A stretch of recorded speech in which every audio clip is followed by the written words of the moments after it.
Hi, I'm Bob Holcomb from Apex Automotive in Great Barrington, Massachusetts. And today we're going to give you a couple of quick tips on how to change your transmission pan. First thing we have to do is locate it. It's going to be under the car, and first I have to remove this plastic cover to find the pan. Once we've got the plastic cover removed, we're going to locate the pan. This is the transmission pan on this car. When we remove this transmission pan, many quarts of oil are going to fall out of it. So we're going to want to use a little common sense here.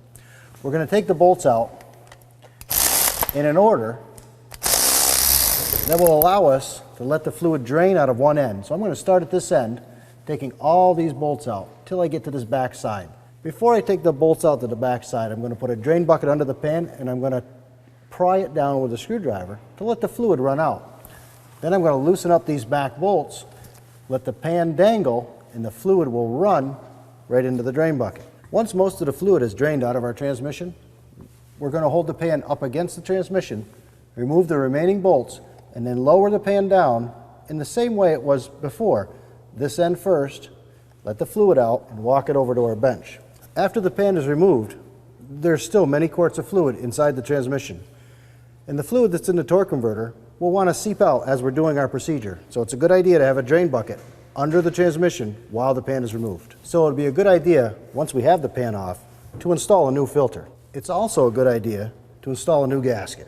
Once we attach the filter, we're going to then install a new gasket and place our pan back on our transmission. We're going to tighten the bolts in roughly the same sequence that we took them off, but we're not going to tighten them until we get all the bolts in the transmission. The reason is this: if we start tightening the bolts, we won't be able to get the back ones in as they won't line up. So all the bolts will need to be in finger tight, and then we can tighten them all down at the same time. You want to check for the specific torque reference for these bolts. If you tighten them too much, we'll destroy the gasket. Your transmission pan will leak. Now that we have our pan installed, we're going to have to go up top and refill this transmission with transmission fluid. So these are some tips on how to change your transmission pan. I'm Bob Holcomb from Apex Automotive in Great Barrington, Massachusetts.